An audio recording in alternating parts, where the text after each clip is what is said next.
When I realized that war really was going to, happen, I tried to, and he'd left, like the other Igbo that fled to the east, where they were more secure. Chinua Achebe was in the east. We had other writers like Gabriel Okara in the east. And I felt maybe by linking up and resurrecting that tight community, we might be able to do something to prevent that war. And so I traveled. By then, the firing had started. The early skirmishes had begun. And I traveled by road to the east. I was promptly arrested as a suspected enemy by the Biafrans whom I had come to see. But of course, sometime after, the police realized who I was and I was released. And who would come into my police station? He didn't know I was there. It was Christopher Okigbo coming from the war front, coming for more equipment. And so we were reunited for the last time. Okay, he went back to the war front, and I saw the leader of the secessionist enclave, Juku. We spoke. And then when I came back, I was detained for having traveled to the east.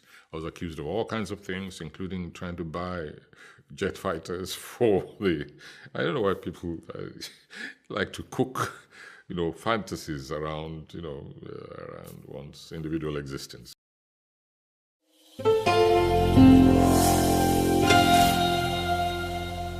This talk was recorded by Professor Wole Soyinka at the British Library in October 2015. Professor Soyinka is a distinguished Nigerian playwright, novelist, poet, academic and commentator. In 1986, he became the first African to win the Nobel Prize in Literature. His works tackle key issues for colonial and modern Africa while drawing on a deep and complex African cultural heritage. Throughout his career, Soyinka has been an outspoken critic of injustice and corruption, and he spent time in prison in Nigeria during the 1960s. The talk has the rather mysterious title, West African Road Relief, The Open Galleries, and Soyinka approaches his subject in a playfully cryptic way. What he's talking about is the public art seen everywhere across West Africa and in other parts of Africa too. Streets, marketplaces, gathering places, buildings are all shaped by a very particular visual culture, far from the corporate images that dominate Western public spaces. In Africa, public places are crowded with multiple artistic visions and verbal contributions, with a strong sense of individual authorship and creativity. From the work of the professional artist to signboards written by bus and lorry drivers. This visual culture is composed of, for example, murals, art for sale, textiles bearing many types of meaning. But here, Soyinka is talking especially about the decoration of vehicles, minibuses, lorries, taxis. These are all conveyances for hire in one way or another, and they are in the hands of people who earn their living from driving and take pride in communicating their beliefs and knowledge through their choice of sayings and slogans for public display. In the talk, Professor Soyinka also references the African Union. This body, which was founded as the Organization of African Unity, is an international association promoting cooperation among Africa's nations. Soyinka juxtaposes the power of presidents with the word from the street. This, the word from the street, is, he suggests, a strong expression of democracy, a democratic instinct deeply embedded within African history and society. Slogans and sayings seen on buses and taxis, such as "no condition is permanent" and "the big leaf shall not crush the smaller," challenge the hubris of the powerful in Africa and elsewhere. This particular kind of art which I have in mind, I sometimes call mobile murals. Here's what I have to say about them periodically. And most of us here would have seen those, no, not most, some would have seen those murals. Assume that you've never been knocked down by one of them, or you wouldn't be here listening to me today. The kind of mural I have in mind exists also abundantly in Latin America. often brash, crude, exhibiting an untutored draftsmanship, displaying bizarre color combinations, they're nonetheless statements of great political astuteness, pithy comments on day-to-day realities as well as aspirations. It gave me much pleasure some years ago to propose some of these inscriptions, these panel inscriptions, during an address in Addis Ababa as ideal logo or motto for those charged with establishing modalities for the creation of the Africa Union. The reasoning was this: the Africa Union is intended to be a replacement of the ancient, rickety political conveyance on which Africans have traveled ever since independence. Would the new conveyance be an improvement? At least the mobile murals to which I refer, and surely by now some of you would have guessed the kind of peripatetic art I'm talking about. Those conveyances at least get you somewhere. Well, sooner or later, that is.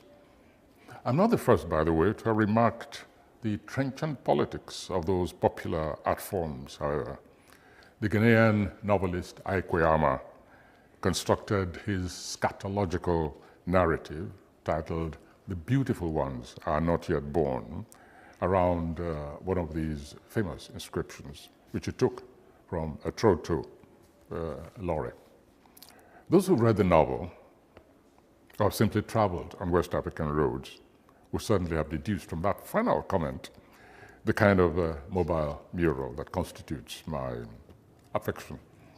Aikweama's title was taken from one of them, locally built transport known in Ghana as the Trotro, or in Nigeria as the Mami Wagon, Bolekaja, Danfo, etc., etc. Inscriptions that have formed the subject of quite a few monograms and monographs, coffee table publications. The inscriptions on these trucks, better known as lorries in local language, are often taken from proverbs, expressions of traditional wisdoms, sound bites from the most unlikely sources, wrenched from their original contexts, which may vary from Shakespeare. A favorite is Julius Caesar, and especially that section, "The Evil That Men Do," to passages in the Bible, Quran, not omitting dialogue from Indian films, westerns, and even Kung Fu narratives. The Quranic inscriptions appear in Arabic, and you can tell that the Arabic script is a favorite for some, not only for what it actually says, but for the attraction of its calligraphy, which is then subjected to real marvelous adumbrations. But it doesn't matter the language of expression. Ewe, Twi, Yoruba, Igbo, Hausa, etc., etc. The calligraphy, the sumptuous attention to the inscription, usually in every incompatible color of the spectrum, is literally a blinding piece of art. The more complex statements attain artistic eloquence through companion illustrations in the text, sometimes embedded, sometimes just acting as a frame, sometimes just written, scrawled right across the picture, so that even the illiterate will understand what the textual reference is about. This eclectic appropriation of shorthand quotations and aphorisms for contemporary realities, anxieties, aspirations, and even as a shorthand record of momentous events is very much a feature of popular culture that extends even beyond the mobile murals. From religious mythology comes a favorite and eloquent one, the painting of David routing Goliath in single combat with the reinforcing inscription, Ewenla Kuniruwewe, which translates as, "The big leaf shall not crush the smaller." Not much comment is necessary to grasp its socio-political message, the championship of the little man, the powerless citizen, against the more powerful. The idioms of action in some of these paintings are as fascinating as they are unpredictable. These are the artists of the modern world. So don't look out for a David armed with a slingshot. No, you're more likely to encounter our diminutive champion directing a Bruce Lee flying karate kick at the neck of Goliath, with that unfortunate giant buckling at the knees, staggering backwards. That's one of my favorites. This mural art of social commentary extends into the world of song, lyrics, and, needless to say, popular theater. It functions in the same way as the works of the more so-called sophisticated writers who operate in modern modes of expression or adaptations of the old. I've always considered them statements beyond the mere art of the mural, however, and tend to view them as instructional, open-air panels on socio-political ethics. That was why, in my address in Addis, I also proposed a compulsory exercise for African leaders, which should take the form of a staggered ride through the length and breadth of the country over which they exercise power in one of those mummy wagons, with a booklet of the inscriptions in their hand, and preferably that they change conveyances every 10 kilometers or so. Not only would they have, I swore, a very real lesson in how the other side lives, they might even begin to understand how these crude inscriptional artworks are the very definition of the existential reality and worldviews of their neglected companions in the rickety and tumultuous, often fatal contraptions. They would experience the environment over which they preside as the other side does, with all the bumps, corrugations, filth, edge of survival, commerce, raucousness, uncertainties, real-time tragedies, and petty triumphs. But above all, a resilience that is often the sole surviving element as society itself appears to collapse around them. In short, they would experience not only how the other side lives, but how they die. Sample a few of these inscriptions. No telephone line to heaven. Chop small, no quench. Or its extension, chop small, quench small, chop big, quench big. Extended so as to leave no shred of ambiguity in the mind of the slow-witted.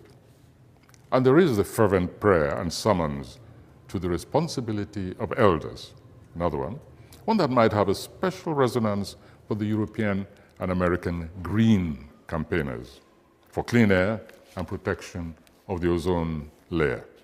This goes, the young shall grow. The context, of course, is different at source, but it's a direct admonition to the first comers in the stakes of social status and economic wealth to remember that there are generations after them who also deserve their own place in the sun. We see, however, how this can be extended to the global concern for preserving the planet as a space of survival for coming generations. Let me just add one more of my favorites, which will not surprise anyone. No condition is permanent. With the first one, which I mentioned, Ewenla Kuniruewe, the big leap shall not crush the smaller. They form the two of my favorite of the hundreds that I've ever seen. They actually vie for primacy, I think, in my social choices. And I also offered them, the leaders in Addis Ababa, a choice between these various inscriptions, especially those of them who insist, for instance, that, I'm talking about the dictators, who love to insist that democracy is an alien concept to Africans. Well, I think most of my own school of thinking will disagree. In fact, I consider it one of the most intolerable political blasphemies ever uttered by anyone. And you can try an experiment, debate democracy any way you like, mystify it, reify it, but make a simple test.